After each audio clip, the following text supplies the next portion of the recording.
What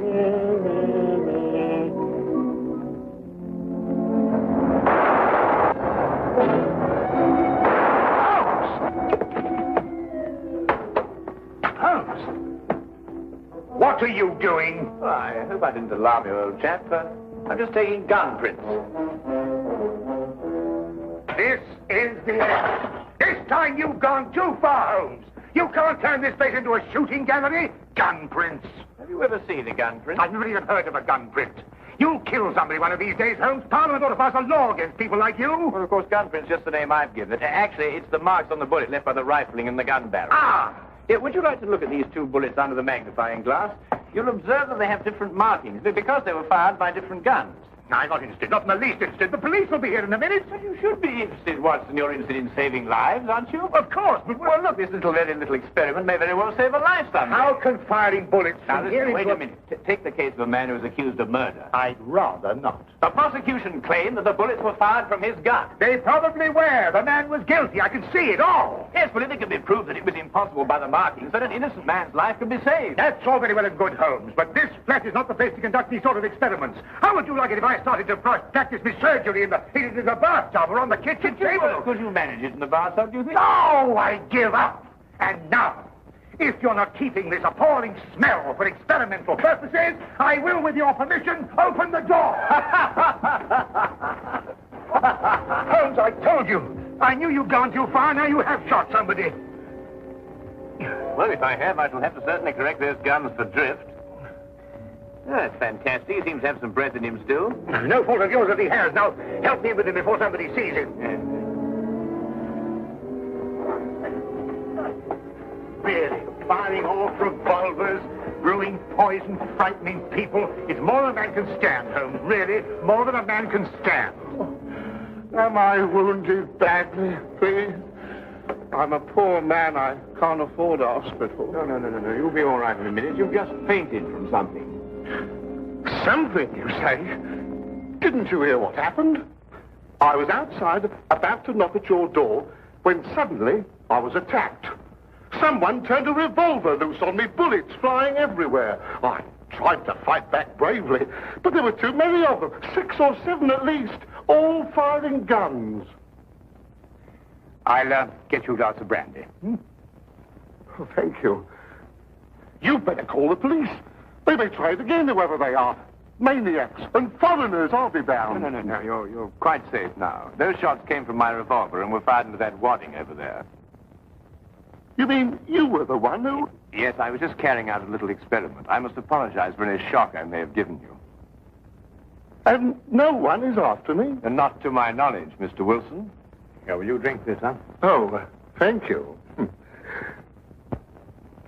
You called me Mr. Wilson just now. How did you know that was my name? Well, it's on your collar. Very shrewd indeed, your noticing my name like that. In fact, you've got exactly the kind of mind that could help me to unravel my mystery. That is, if you're willing to lend a poor man a hand. Oh, yes, I owe you at least that. What is the mystery? But perhaps you'll get a better idea of what it is if you read this first. There, it's in the wanted column. Read it for yourself. To the Red-Headed League. On account of the bequest of the late Ezekiah Hopkins of Lebanon, Pennsylvania, USA, there is now another vacancy open which entitles a member of the League to a salary of £4 a week for pure and nominal services. All red-headed men who are sounded apply in person on Monday at 11 o'clock to Duncan Ross at the offices of the League, 7 Pope's Court, Fleet Street. But what on earth does it mean, the Red-Headed League? It is a little off the beaten track, isn't it? I assure you, I felt the same way as you when I read it. A vacancy for what, I asked? I'm a dealer in second-hand merchandise, and I believe in giving value for value received. And it certainly struck me as odd that somebody was prepared to give £4 a week for nothing. But young Spaulding took a different view of it. Oh? Who is young Spaulding? Vincent Spaulding. He's my assistant, and I couldn't wish for a nicer young man. I see. Now, suppose you tell me the story as it happened, right from the beginning. From the beginning? Yes, of course. Well, It all started 2 months ago when that paper came out. I was in the shop at the time. I'm there practically the whole of my time. I'm a widower and I've got little else to do. When young Spaulding came back from lunch. Mr. Wilson, if you only knew how I wish that I had red hair like you. Huh? You don't believe it or not. Here is another vacancy for the League of Red-Headed Men. The League of what? Red-Headed Men. Surely you've heard of them, haven't you? Oh, I'm afraid I don't get about as much as some of you young people do. I should have thought everyone would have heard of the League of Red-Headed Men. Well, at least everyone who was eligible. Now, a man like you, if he were accepted, could make himself a nice little nest egg without hardly lifting a hand. Vincent, I've told you before, there's one thing you've got to learn in life. Nobody ever gets anything except by the sweat of his brow. Value receives value. What is this Red-Headed League? Take a look at this paper yourself. How I wish my hair would change color, really I do. What a nice little nest egg I'd make for myself. Well, this doesn't make sense to me. No? Will you see the name? Hezekiah Hopkins? Yes. Oh, he was an American millionaire. Very peculiar in his ways. He was red-headed himself and had great sympathy for all red-headed men. So when he died, he left an enormous fortune in the hands of trustees to make life easier for all red-headed men. Oh, really? Yeah, red-headed men. Uh-huh. Oh, I couldn't apply even if I wanted to. I've got the shop here to look after. That's the whole point. The work don't amount to anything. Absolutely nothing at all. It need not interfere with a man's other occupation. Well, even so, probably millions of men would apply for it. No, this is limited to Londoners and to grown men. You see, this American started off from London and I suppose wanted to do the old town a good turn. And then again, I hear it's no use applying unless your hair is a real fiery red. Huh. Do you think my hair is red enough? I've never seen any redder. I could use the money. There's all sorts of repairs I could do, and... Vincent, I'm going to investigate this league. Lock up the shop. You're coming with me. Yes, sir. You're right. It is fiery red, isn't it?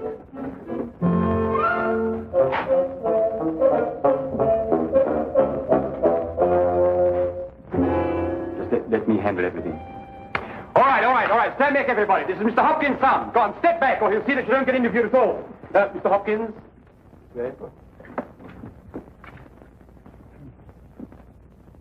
Thank you for applying, Mr. Everson. Your name will be kept on file, and in the event you are chosen to fill the vacancy, I'll get in touch with you immediately. Thank you, Mr. Ross. I do hope I win. My family and me could do with the money. We shall see what we shall see, Mr. Everson. Thank you so much.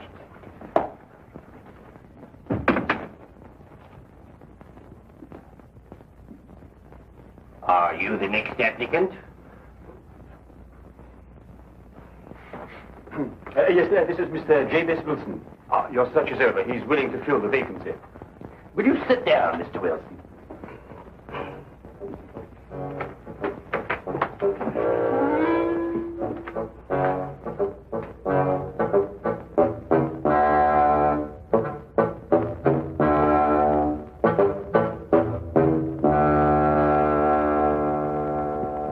I've never seen anything like it. I told you, Mr. Wilson. It's extraordinary, beyond belief. Congratulations. It would be an injustice to hesitate. I've got the position. You have. You will, however, excuse me for taking an obvious precaution. There are tears in your eyes. I perceive all is as it should be. But we have to be careful. For twice now we have been deceived by wigs, and once by paint. I'm sorry the vacancy has been filled. But thank you one and all for coming. No, come along. My name is Duncan Ross. I'm one of the trustees in charge of the fund left by your noble benefactor. When shall you be able to embark upon your new duties? Oh, well, almost any time, I suppose. Though I should mention that I have another business which will require some of my time. Oh, so long as you're free to be here between the hours of 10 to 2, there'll be no objections. Easy enough, Mr. Wilson. There's very little business during those hours, and what there is, well, I could take care of. Oh, thank you, Vincent. I appreciate that. And what is the work? Copying the encyclopedia. The Encyclopedia Britannica. You will provide your own pen, ink, and blotting paper, and copy it down word for word. Is that agreeable? Well, yes. Our only demand is that you remain in the office, or at least in building, during working hours. If you leave, you forfeit your position forever. The will is very clear from that point. Well, it's only 4 hours a day. I shouldn't think of leaving. No excuse will avail, neither sickness nor business or anything else. Here you must stay or lose your billet. I quite understand. Then, goodbye, Mr. Wilson. And again, let me congratulate you. Oh, thank you, sir. Thank you. The Encyclopedia Britannica. Oh, you'll do a wonderful job of it, Mr. Wilson. I'm sure you will.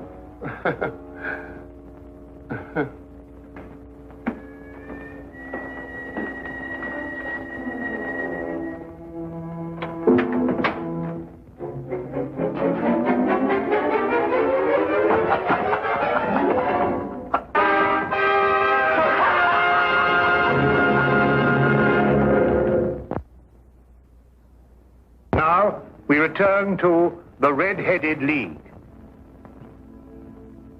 The first word was Arkham.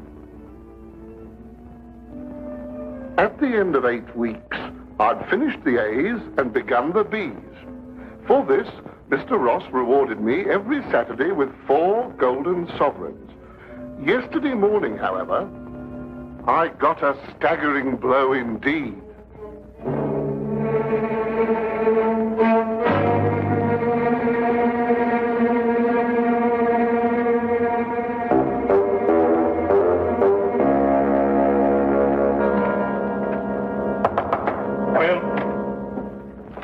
Mr. Milford? Yes, what can I do for you? What's happened to Mr. Ross? Mr. Who? Mr. Ross! Duncan Ross! In office number 4. He's gone. What's happened to him? Ma'am, let me look him up in my files.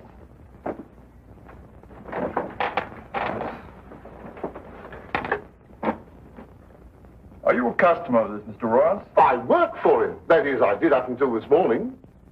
What did you do? I copied the encyclopedia. You copied? The Encyclopedia Britannica. Wouldn't it have been cheaper buying another encyclopedia rather than going to all the trouble of copying it? You don't understand. That's the work the Red-Headed League required me to do. Look here, my good man. If this is a joke, I fail to see the humor. If it isn't, it's my duty to inform you that office number 4 was rented temporarily to William Morris, an accountant. I never heard of Duncan Ross nor the Red-Headed League in all my life, and I'm certain they never existed. I got the home address of William Morris, but when I arrived there, it turned out to be a factory making ladies' unmentionables. No one had ever heard of William Morris or Duncan Ross. My word, you really were on a wild goose chase, weren't you? After that, I didn't know quite what to do. The whole experience was so embarrassing, I could hardly make myself tell it to Spaulding. Then, quite naturally, you thought of me.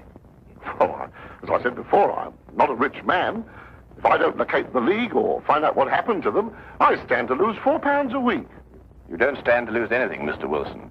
You can't lose something you didn't possess in the first place. And the story is probably a pack of lies in any case. Holmes. And if it isn't, you've no reason to complain. You're 30 pounds richer by your experience, not to mention the invaluable knowledge you've gained on every subject under the letter A. If I were you, Mr. Wilson, I'd be quite grateful and forget about the whole affair. Good day to you, sir. Well, I hardly expected this kind of treatment. If you should discover a corpse at your second-hand shop in an old cello case, you're perfectly welcome to return. In the meantime, I have an experiment to conclude. I'm going to find out if firing a gun in a house is illegal. If it is, you can rely on me to report you. Holmes, what on earth persuaded you to behave like that? Yes, it was rather unseemly behavior, wasn't it, Watson? Right. But absolutely necessary, I assure you. But why? Well, if I told him I was willing to take on his case, he'd probably give me away to the wrong party. Why burden him with the necessity of having to keep a secret? Then you mean you're going to take the case? I wouldn't miss finding out about the Red-Headed League for all the tea in India. China, Holmes. Do you think it could be a prank, some sort of wild practical joke on Mr. Wilson? Well, at £4 a week for 8 weeks, the joke would be on someone else. It is a considerable sum, isn't it? The case, as I see it, breaks down into two whys. I think I know the first why, but the second why eludes me. Well, which is the why you know, and which is the why you don't know? Well, why was the League formed? Now, that's obvious. To keep Wilson out of the shop a certain number of hours a day. But why is the why that I want to know? Well, why is the why that you want to... I see. You mean somebody tried to get Wilson out of his shop in order to steal something from him? No. The case is too elaborate to justify stealing from so small a shop as Wilson's. No, the reason is bigger than that. Bigger than any of us might imagine. Now, you're not going to start shooting again, Holmes. No, but I'm going to take this with us. Us? Yes, you're interested in the case, aren't you? I'm a doctor, Holmes. Well, all the better if someone should get hurt. This started out to be such a peaceful morning, and an old friend of mine was coming from India, and we were going to spend the day together. And now look what you've talked us into, the Red-Headed League. Yes, exciting, isn't it?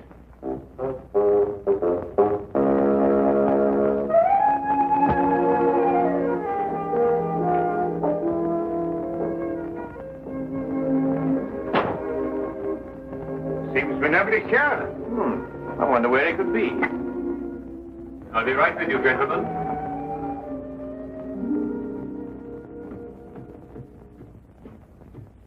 May I help?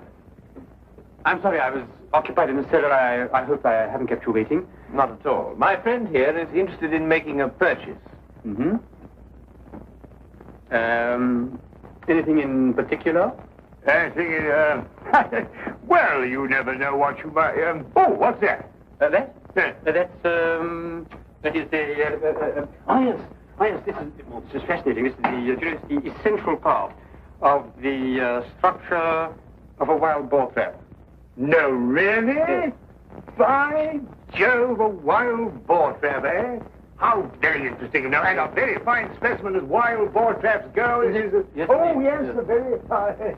Oh, indeed, reminds me of my day.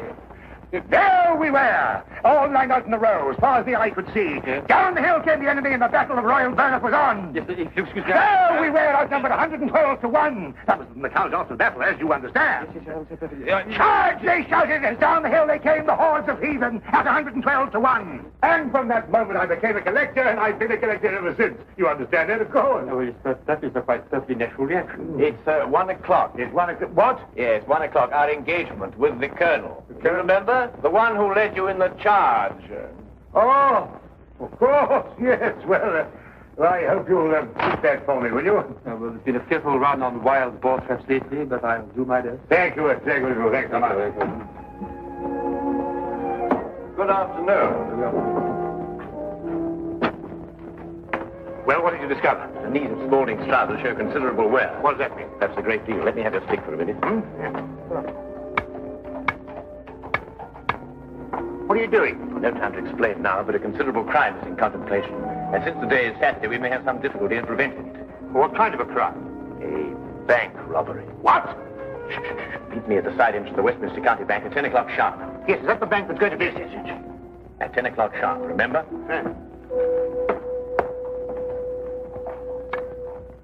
The basement vaults of the Royal Westminster Bank, as you can see, they are impregnable.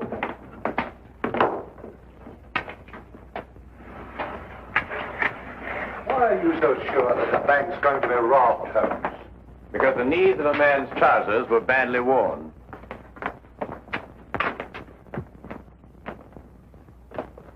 I can't see how they can possibly get in here.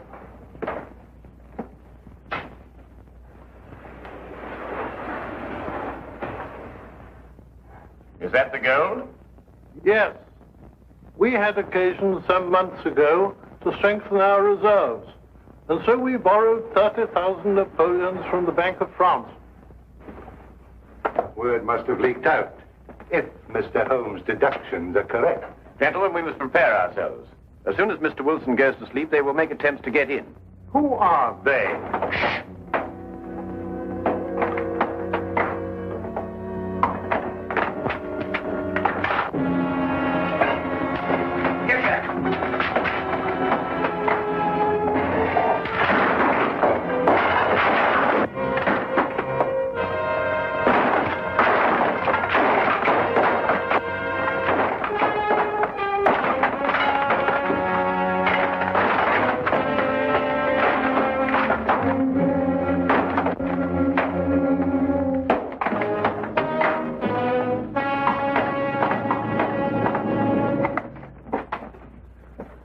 It's all right. Hey, jump! All right, Spaulding, your back-robbing days are over. So I see. I fancy my pal got away all right, though. There are 3 policemen waiting for him at the other end. Well, you seem to have done things very, very, very neatly. I must compliment you. But I feel obliged to reciprocate. Your Red-Headed League was very inventive indeed. Here. You were the one who came to the shop this afternoon. You came with... With me. Ah. I thought there was something very, very queer. You don't look like a collector at all. They helped to collect you, didn't they? I think you'd better come along with me.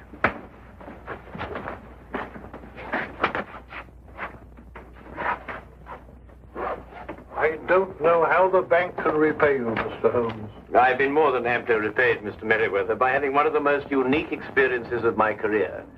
However, there is one thing you could do for me. Name it. Well, it's...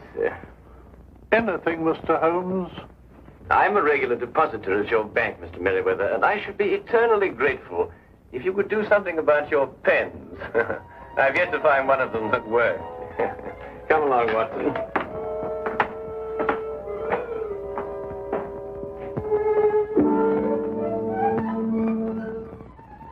What I shall never understand is how you suddenly knew there would be a bank robbery. Well, if you remember, when we visited the second-hand shop, Spaulding was in the cellar. I didn't pay much attention to it at the time, but later on I noticed that the knees of his trousers were badly worn, as if he'd spent some time kneeling, doing some sort of burrowing work. But burrowing where? Perhaps from the cellar to the next building. The moment the thought occurred to me, I whisked you outside and surprised you by tapping on the pavement with your stick. You certainly did. Oh, I'll just go and see who it is.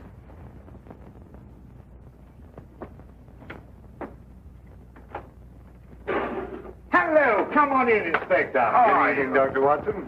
I hope it's not too late to make a call. Of course not. Come right on. Well, I saw the light was on, and I just thought I'd drop in. Ah, how are you, Inspector? Now, make yourself at home. Oh, Draw a chair. Thank you very much indeed. Cup of tea? Yes, please. Well, by the time the newspapers come out with a report of your exploits tomorrow, Holmes, you'll be a hero. Oh, well, I shall try and remain humble through it all. Yes, the whole of London. Except, of course, Mr. Wilson. Unless I miss my guess, he wants me still to arrest you. Arrest me? What for? Well, he didn't like the way you treated him last night, you know. And then, of course, he complains that... Oh, no, it's too ridiculous. Still, I think you'd enjoy hearing about it. He claims that you were firing a revolver in this house. You know it's against the law, don't you? But who in their sober senses would do such a thing? Yes, it does sound very plausible, doesn't it? Yes, that's exactly what I told him. I mean, people just don't do things like that, do they? No?